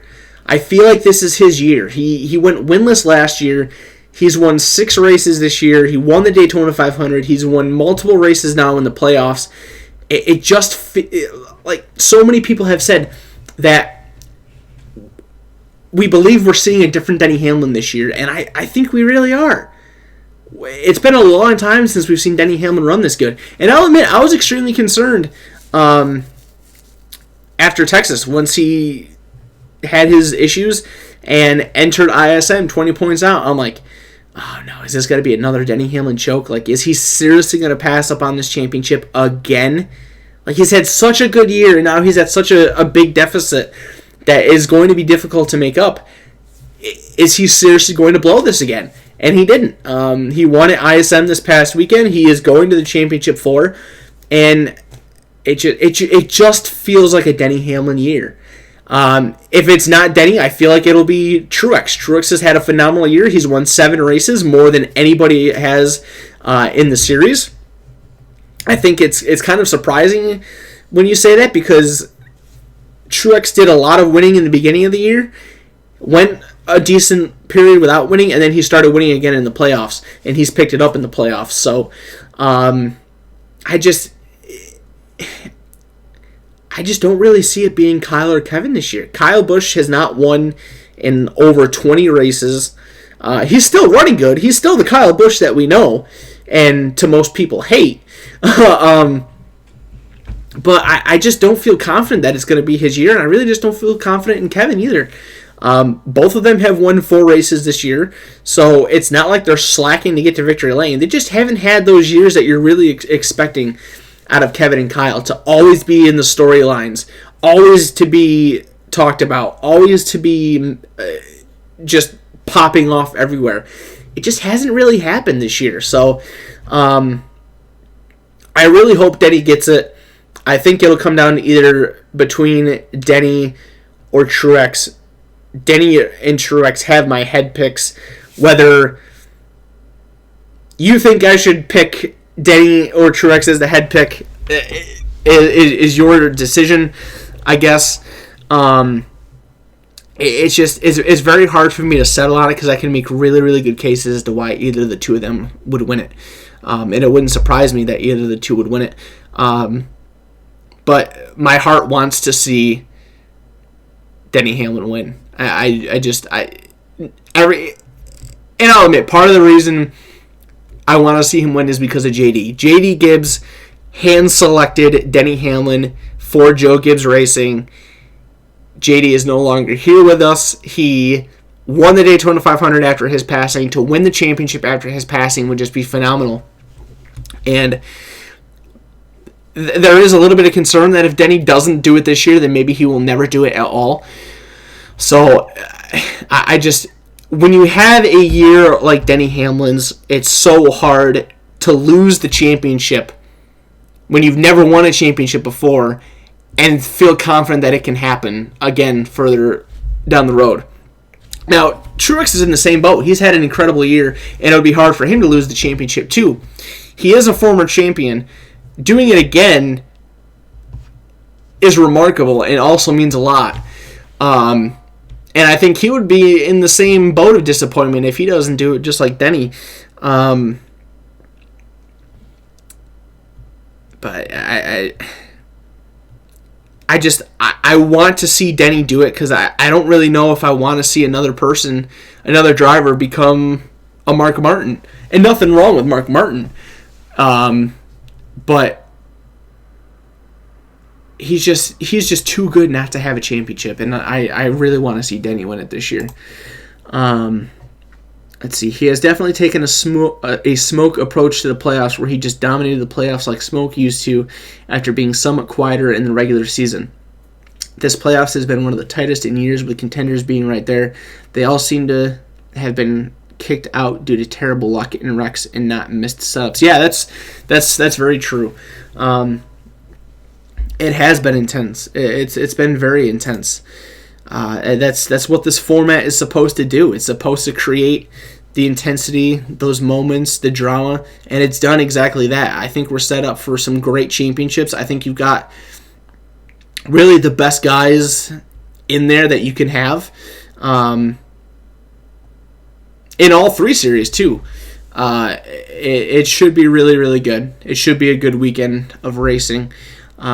It's so surprising that we're at this point in the season. Like, it's championship week. In 5 days, we're going to know who all 3 of our champions are, and we're going to be off for the next near 3 months until Daytona. It's insane. It's so crazy how fast this season has gone. But it should be fun. It should be very fun. As a Johnson fan, I'm stoked to see this season end. Yeah, not a very good year for Jimmie Johnson. It's crazy to see the slump that he has had as of late. It's wild. If he doesn't win at Homestead, it will now be 2 full seasons since Jimmie Johnson has won a race. Who would have ever guessed that Jimmie Johnson would go 2 entire seasons without winning a race? Plus, 2 seasons plus. In all reality, it's 2.5 seasons because he hasn't won since 2017 in the summer at Dover. So it'll be like 2.5 racing seasons since he's won. Well over 2 years, legit years since he's won. It's just crazy. It's crazy to see the struggle of Jimmie Johnson, arguably the greatest driver of all time, at the absolute worst, one of the greatest drivers of all time. It's wild. Yeah, the season has flown by. I'm thinking as of late just how fast life goes by in general. Like, I think about the things that I was doing a year ago, and I'm like, oh my god, that was a year ago? I have such vivid memories of these things. How was that a year ago? It's insane. It's absolutely insane. It's championship weekend. Championship weekend for NASCAR is here. Welcome to Jimmie Johnson without Knaus. I think it goes to show Knaus' abilities of being a crew chief. I feel that can't even be argued. Yeah, I mean, Jimmie and Chad struggled towards the end of their relationship. I remember a while back, I got into like a quick debate with people saying that, somebody had thought that the reason why Jimmie didn't make the playoffs this year was because he didn't have Chad Knaus, and I'm like, or why he's been so bad, and I was like, well, he had Chad Knaus last year and he hasn't won, and the guy had brought it was like, well, Jimmie made the playoffs last year, so that's a moot point. All right, yes, Jimmie Johnson did make the playoffs last year, and he did still have Chad Knaus. He made an early exit though. He did almost win to get into the next round in the playoffs, but he was eliminated in the first round. So, to be fair with that too, I think we've seen a performance enhancement out of William Byron this year. William made the playoffs virtually with ease. Got to the round of 12, did not make it into the round of 8, but he made it past the first round. He had a good year, ran super well at Martinsville a few weeks ago. So, maybe we're on the verge of seeing William Byron go to victory lane. Could it happen at Homestead? Well, yeah, anybody can win Homestead. Doesn't necessarily have to be one of the championship 4, even though it has happened the first 5 years of this format. If I were to put money on it, I'd say no. William Byron doesn't win Homestead, but I feel like there's a good shot that William could win a race next year. I really do. We saw Alex Bowman get his first win this year. Maybe next year will be William's year. Who knows? But yeah, Chad is absolutely phenomenal.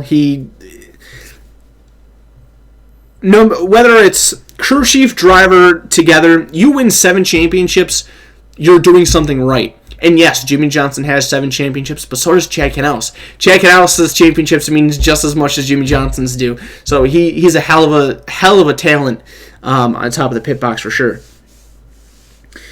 Chad is an amazing crew chief, and I think it shows his virtue of young Byron. I agree.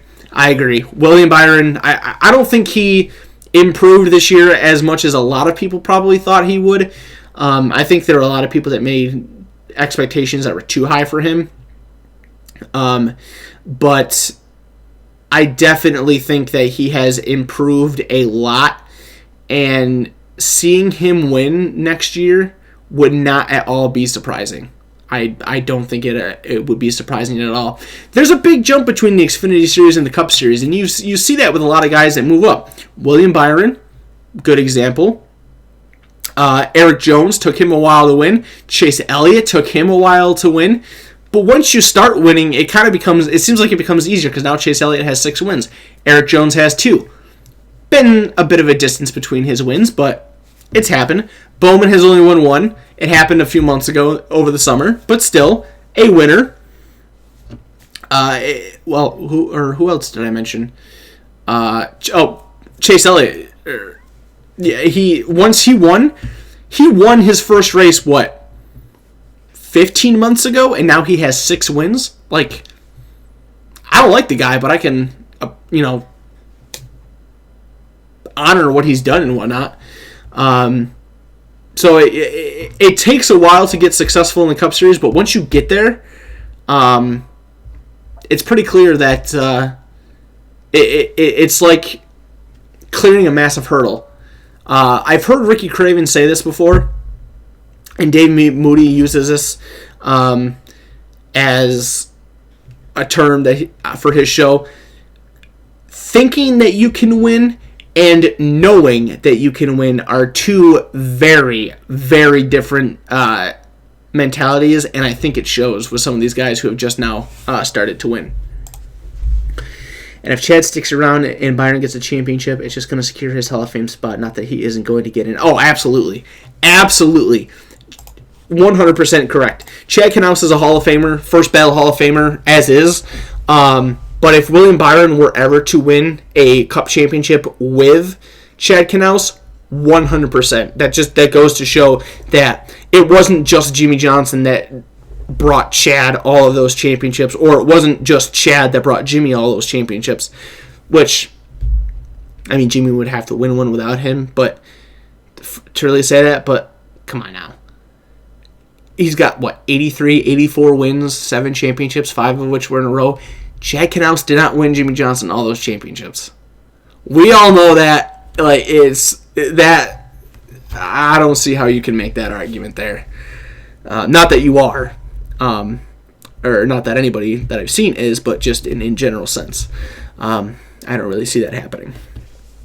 But yeah, let's see. We're at the hour 50 mark here, so I think we're going to start getting ready to wrap things up. Honestly, I agree. I don't really think Jimmy's going to get 8. At least the way that he's racing right now, he ain't getting 8. He's got to make some big time changes if he's going to win 8 championships. But yeah, I think this is where we're gonna start wrapping things up. I want to thank all of those that were here to tune in and join me for this week's episode of the Chasing the Racing podcast. We will be back to our normal time next week. I promise you that. I do apologize if anybody was negatively affected by the change in day for this week, but it is not a permanent thing. We will be back to going live on Monday. We'll upload on Tuesday. This will be up on Wednesday if you are not, or if you're here live. YouTubers, obviously you already know if you're watching it. As I said, I won't be doing any race chasing this weekend. I got to make some money and get prepared for some other things that I'm doing here coming up in the future. I've only got 4 more races left. I'm going to go to an enduro next Saturday at Adirondack International Speedway, and then the following week after that, I plan on going to Turkey Derby at Wall Stadium Speedway, and that'll be it. 4 more races on my year. I'm looking at about a month plus off before I get to the track for the first time in 2020, which is very hard to live with.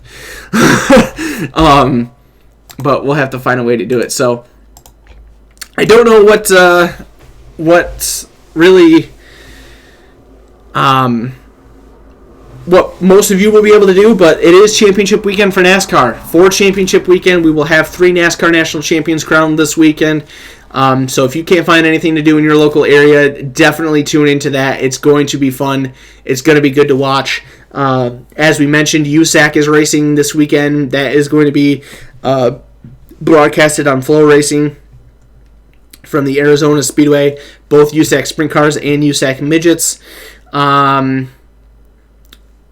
As I mentioned a little earlier, SpeedShift TV's got some broadcasts going on, so if you are looking for pay-per-view broadcasting to watch, I know SpeedShift TV's got some racing going on. Australian racing season is just starting to kick off, so SpeedShift is going to pick up on a lot of Australian racing.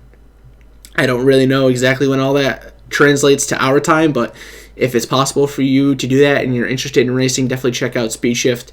SpeedShift, Flow Racing, Speed51.com. I know Racing Boys does like the Chili Bowl. I don't know if they do anything else. Just trying to list off some pay-per-view racing companies that does some racing that you guys can tune into if there's anything to enjoy. It gets hard to find racing over the winter here in the States, but racing is a year-round sport. You cannot tell me otherwise. It is a year-round sport. You just have to know where to find it. So, thank you guys for tuning in. I hope that you guys enjoyed. We'll punch in the links down to the bottom of the stream chat and, of course, the bottom of the description if you're watching on YouTube. Make sure to join our Facebook group. You can jump in there to talk about our shows, leave news and information that's going around the racing world, any in general discussion about the world of racing. Lots of good things have been posted in there since this has started. Some things at times get a little out of hand, but 95% of the time things are really, really good, and I'm really happy with how that Facebook group is going. And then our YouTube channel, obviously, if you're already watching here on YouTube, make sure that you subscribe so you can continue to watch the shows. If you can, check out the live streams. The live stream is also posted down in the description. And then if the opposite, make sure you're checking out YouTube. That way, in case you missed something here in the live show, you can go back and watch it. Rewatch things if there was something that you enjoyed or want to help spread around and share. Feel free to do that. And of course, as always, just do that as is. Spread the love. Tell people about us. Always trying to continue to grow. Hopefully we'll be able to do that a lot during the off season and find some creative ways to grow this thing at the beginning of next racing season as well. So thank you guys for your support. Thank you for watching. Hope that you guys enjoyed. If it's possible for you to get to a racetrack this weekend, make sure to do so. If not, find something to enjoy in the racing world. There is definitely plenty of it to enjoy. You just have to get creative in how you find it. We'll be back here next Monday night, 8 o'clock p.m. Eastern Standard Time, our normal broadcasting time. No delays next week. We will be here on Monday night to talk about what happened with NASCAR. We'll definitely talk some USAC and whatever else happens in the racing world between now and then. So I hope you guys have a great night. I hope you have a great week. Hope you have a great weekend. Enjoy whatever it is that you'll be participating in the racing world. And we'll see you right back here next Monday night for another edition of the Chasing the Racing podcast. Good night, guys. Thank you.